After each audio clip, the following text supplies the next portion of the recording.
Yo, time to wake 'em up! Bonjour et bienvenue sur Discover 360. J'espère que cette chaîne vous plaira. Elle est consacrée à l'intelligence artificielle, au voyage et à la tech.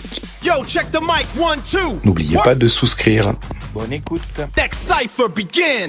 Aujourd'hui, on va décrypter une vision vraiment radicale pour notre avenir. On parle d'un plan pour l'intelligence artificielle générale, l'AGI, qui va bien au-delà de la simple technologie. L'idée, c'est de déclencher une ère d'abondance comme on n'en a jamais vu. Alors plongeons ensemble dans la feuille de route pensée par l'un de ses plus grands architectes. Et pour vraiment saisir l'ampleur de cette ambition, tout part de là, de cette question posée par Demis Hassabis, le patron de Google DeepMind. Vous voyez, on ne parle pas juste de construire une machine plus intelligente. Non.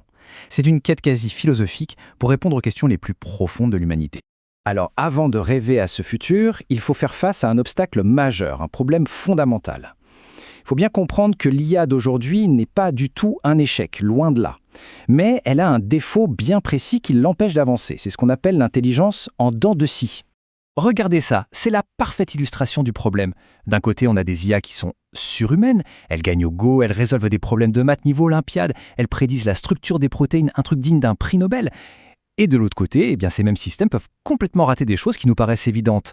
Un raisonnement logique simple ou même juste compter des lettres dans une phrase. C'est ce grand écart, cette incohérence qui est le vrai blocage. Voilà, c'est ça, l'intelligence en dents de scie, comme l'appelle Demis Hassabis. Une IA qui est brillante dans un domaine très précis, mais qui peut être complètement fragile et incohérente juste à côté. Et tant qu'on aura cette performance irrégulière, la véritable intelligence générale, l'AGI, restera inaccessible. C'est le goulot d'étranglement. Bon, alors la question c'est comment on fait pour lisser ces dents de scie? Comment on résout ce problème? La réponse qui est sur la table, ce n'est pas juste une petite mise à jour, non. C'est un changement total, une révolution dans la façon même dont on conçoit l'IA. L'idée maîtresse, c'est ce qu'on appelle la convergence des modalités. Ça a l'air un peu technique, mais en fait c'est très simple. Imaginez qu'on donne à l'IA tous les sens en même temps, la vue, l'ouïe et même la capacité d'agir concrètement dans le monde physique. Tout ça en un seul et même système. Et ça donne naissance à ce qu'on appelle l'omnimodèle. Attention, l'idée n'est pas de bricoler ensemble plusieurs IA spécialisées. Une pour le texte, une pour l'image. Non, l'idée c'est de construire une seule intelligence qui, dès sa naissance, comprend tout ça nativement. C'est vraiment plus proche d'un cerveau numérique, avec tous ses sens connectés dès le départ, que d'un simple programme. Pour construire cet omnimodèle, la stratégie repose sur 3 grands piliers qu'on développe en parallèle. Tout en haut, on a la robotique, la capacité d'agir dans le monde réel. Juste en dessous, pour soutenir ça, il y a les sens, voir, entendre, percevoir. Et à la base de tout, le socle, c'est une compréhension profonde du langage et de l'espace 3D. Le truc génial, c'est que chaque pilier aide les autres à progresser. C'est une boucle vertueuse, une sorte d'auto-amélioration constante. Ok, donc on a ce modèle unifié. Mais pour qu'il devienne vraiment cohérent, pour qu'il arrête d'être en dents de scie, il lui faut quelque chose de plus que des milliards de textes et d'images. Il lui faut de l'expérience. Et c'est là qu'on arrive au deuxième volet absolument crucial de ce plan. En gros, pour qu'une IA apprenne vraiment comme un humain, elle ne peut pas juste lire des livres. Elle a besoin d'un terrain de jeu, d'un bac à sable, pour tester les choses, pour comprendre les liens de cause à effet. L'objectif, c'est de passer d'une IA qui décrit ce qu'elle voit à une IA qui peut prédire ce qui va se passer. Et c'est là qu'intervient une idée absolument fascinante. Les modèles de monde. Les world models. Pensez-y comme à l'imagination de l'IA. Ce sont des simulations ultra réalistes, comme le projet Genie de Google, où une IA peut s'entraîner, faire des millions d'essais, apprendre les lois de la physique, la causalité, tout ça sans jamais avoir à toucher au monde réel. C'est de l'expérience virtuelle à l'infini. Et c'est là que ça devient complètement fou. On a une boucle d'entraînement qui est virtuellement infinie. Voilà comment ça marche. Une première IA, comme Genie, génère un monde simulé à partir d'une simple phrase. Ensuite, on y place une deuxième IA, un agent comme Sima, qui doit essayer d'y accomplir des tâches. Cet agent agit et le monde simulé réagit et crée de nouveaux défis en direct. On répète ça des millions de fois.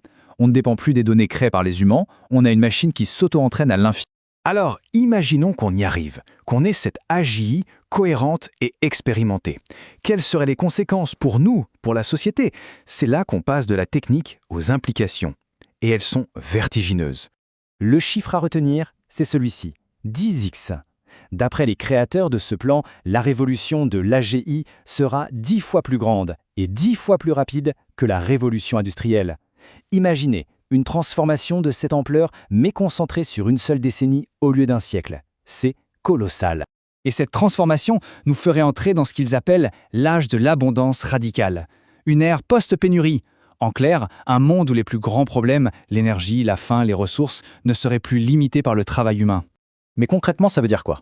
Eh bien, ça veut dire une AGI qui travaille main dans la main avec nos meilleurs scientifiques, pour enfin maîtriser la fusion nucléaire, pour créer des médicaments sur mesure qui guérissent des maladies incurables ou pour inventer de nouveaux matériaux. L'idée, c'est vraiment ça. L'IA ne remplace pas le génie humain, elle le démultiplie. C'est un partenaire ultime pour la découverte.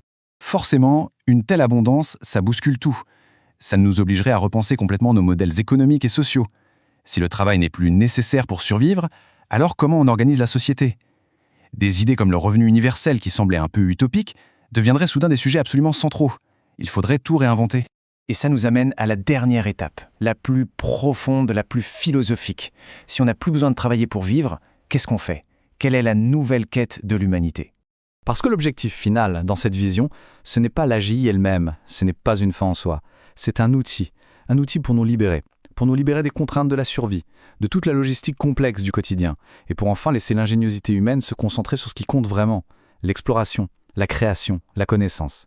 Et il y a cette analogie, celle de la fusée, qui résume tout parfaitement. Aujourd'hui, on est en train de construire cette fusée. L'omnimodèle, les modèles de monde, ce sont les moteurs, les capteurs, le plan de vol. Et le jour de l'allumage, le jour où la GI sera là, la Terre ne sera plus une simple usine pour subvenir à nos besoins. Elle deviendra un cockpit, un poste de pilotage d'où l'on pourra enfin partir explorer l'infini. Ce qui nous laisse avec cette question, une question absolument vertigineuse. Dans un monde où le travail n'est plus une nécessité, où la survie est à garantie, quel devient notre but? Quel sens donne-t-on à notre existence? C'est peut-être ça la plus grande énigme que cette aube de l'abondance nous demandera de résoudre.